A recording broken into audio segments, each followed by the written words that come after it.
बच्चों, आज हम सब एक चर वाले रैखिक समीकरण पढ़ेंगे। एक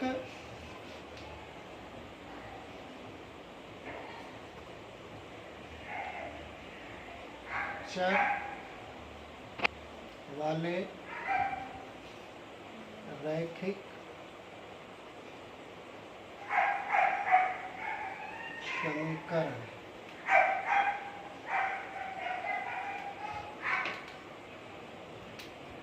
linear equation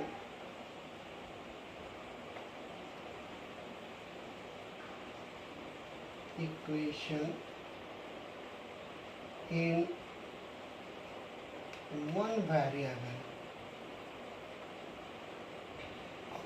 इसको समझने के लिए हम सबसे पहले समीकरण को देखेंगे। आप देखेंगे समीकरण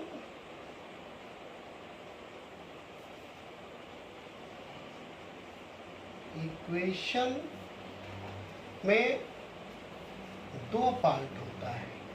5x + 10 = 30। आप देखेंगे कि इसमें left hand side left part है, फिर राइट पार्ट है, right hand side left hand side and right hand side. तो हम समझेंगे कि ये समीकरण है। अब आता है रैखिक के बारे में। रैखिक समीकरण वो होते हैं जिसका घात एक हो। जैसे यहाँ आप देख रहे हैं 5x + 10 = 30। यहाँ x पर एक पावर है तो घात हो गया एक, इसलिए ये रैखिक समीकरण हो गया, रैखिक लीनियर इक्वेशन हो गया समीकरण। इसी तरह आप देखेंगे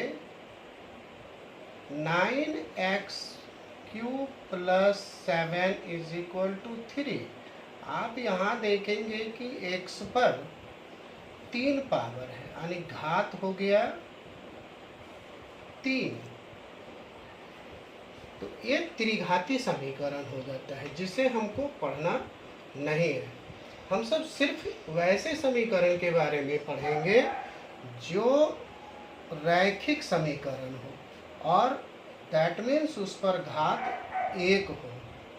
यानी यहाँ हम देखेंगे 3x - 7 = 9। यहाँ x पर जो है एक पावर है, ये भी एक रैखिक समीकरण है, रैखिक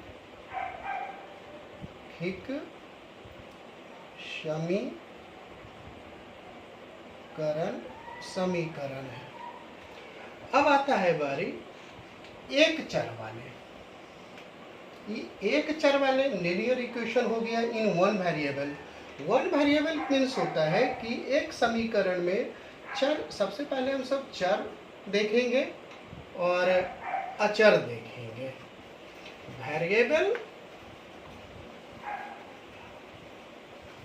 का मान बदलता है और कांस्टेंट का मान नहीं बदलता है। चर वेरिएबल और अचर कांस्टेंट। आप देखेंगे 3x - 9 = 7। x चर है क्योंकि x का मान कुछ भी हो सकता है, x का मान बदल सकता है, x की जगह पर 1 2 3 4 कुछ भी आ सकता है। लेकिन 3 9 7 ये सारे अचर हैं। तो हम पढ़ने वाले हैं सिर्फ वैसे समीकरण जिसमें सिर्फ एक चर हो। यहाँ एक चर x है। इसी तरह आप देखेंगे 2x + 9y = 7। यहाँ दो चर हैं x और y। x चर यहाँ दो हैं, x और y। तो ये दो चर वाले रैखिक समीकरण हो गए जिसे हमको पढ़ना नहीं है। हम सिर्फ ध्यान रखेंगे कि जिसमें एक चर आ रहा हो उसी इक्वेशन को हम सब हल करेंगे, उसी समीकरण को हल करेंगे। अब हम सब समीकरण को हल करने का तरीका सीखते हैं। हम सब दो तरीका से समीकरणों को हल करते हैं। एक बैलेंस मेथड है, एक बैलेंस मेथड है, बैलेंस मेथड है। बैलेंस मेथड में क्या होता है कि हम एक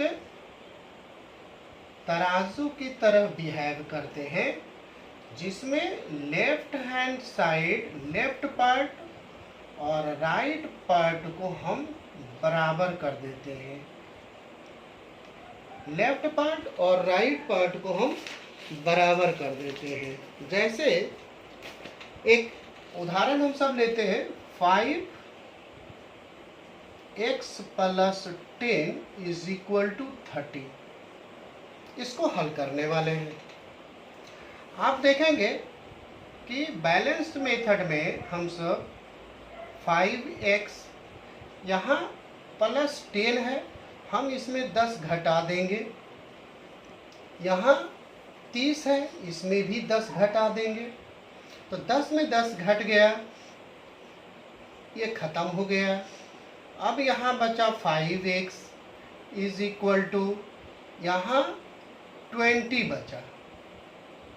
अब आप देखेंगे कि वेरिएबल में 5x को हम सब 5x को हम पढ़ते हैं 5 × x, 5 गुने x। तो 5 यहाँ गुना में है, इसलिए हम 5 से यहाँ डिवाइड कर देंगे। और जो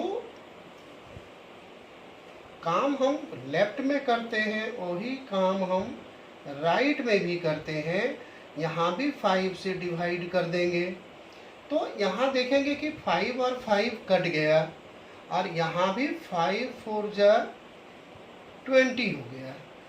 इस तरह से x का जो वैल्यू निकला वो 4 निकला and it is your answer. तो ये हो गया आपका बैलेंस्ड मेथड में। इसी प्रश्न को हम एक और तरीके दूसरे मेथड से सीख सकते हैं। दूसरे मेथड में हम सब x का जब हल करते हैं तो लेफ्ट हैंड साइड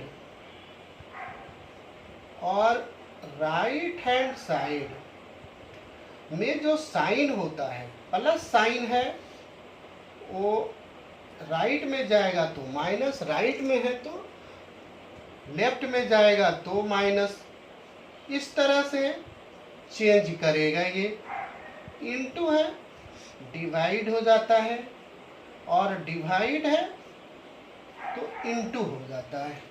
तो हम सब अभी जो देख रहे हैं उस समीकरण को हल करेंगे। 5x + 10 = 30। आप देखेंगे कि जो वेरिएबल है 5x को लेफ्ट में ही छोड़ रहे हैं और 10 को जो प्लस चिन्ह में है, +10 है, उसको राइट में जब हम ले जाएंगे, इसको हम जब राइट में ले जाएंगे तो ये हो जाएगा आपका 30 और प्लस जो है वो यहाँ जा कर के माइनस हो जाएगा 10 और 5x = 20। therefore x = यहाँ 5x मीन्स 5 को गुना करना है x से, तो ये डिवाइड में चला जाएगा। 5 जो है गुना नहीं हो करके अब यहाँ पर ये भाग में चला जाएगा और इस तरह से इसका आंसर 4 आता है। तो हम सब अभी दो मेथड में किसी समीकरण को हल करना सीखे। नेक्स्ट क्लास में हम सब आगे बताएंगे।